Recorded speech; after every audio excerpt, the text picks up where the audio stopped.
Hi, this is Heidi at GrowHaus, and we specialize in a lot of native plant materials. Sunny, shady, shrubs, trees. We even have developed a list of natives that we utilize that you can get in our resource rack. But I just want to show you a couple of them today. At GrowHaus, we grow 50% of our herbaceous plant materials. So all of these natives that you're looking at here today, we grew. And we like to grow them in a 1 gallon finished size because most homeowners appreciate a little bit of a bigger plant. We will also have some in 3.5 inch size, but know that you can get a nice size lush plant from us today. Some of the varieties of perennials that we carry, you might not be able to find elsewhere. This is a fabulous little plant. Cicerentium, blue-eyed grass. It's not really a grass, but boy, isn't that special. And these little blue flowers on it. Pachyra, or golden ragwort, is another favorite. These flowers are just about to open up, and they look like little yellow dandelions. And the foliage is a nice little ground cover. It's a great native for the shade. Agastache, or anise hyssop, is another perennial favorite. It attracts pollinators and is really good to put roots way down into the soils.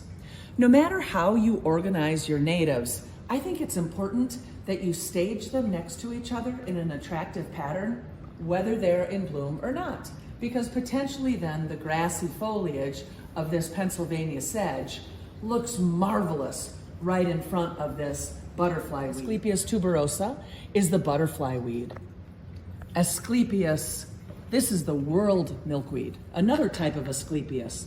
It's really important to try to say the botanical name. You might not get it right, but that's okay. Keep trying to say the scientific name for plants and not simply the common one. Coral bells are a favorite of everybody.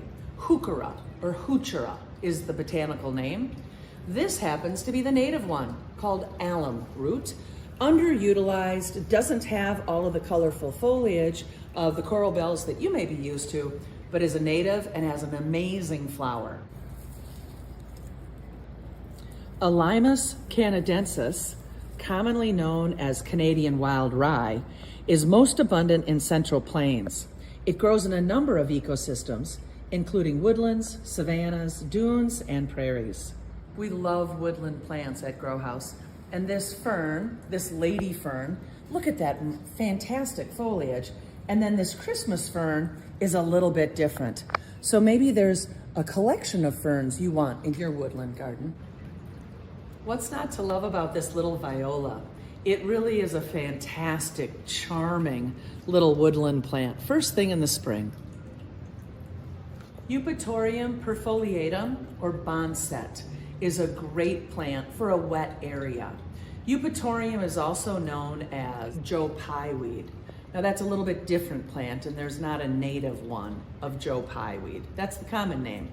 The botanical name is Eupatorium, and boncet is the one that you want to look for. Another favorite plant of ours is Caltha palustris, marsh marigold.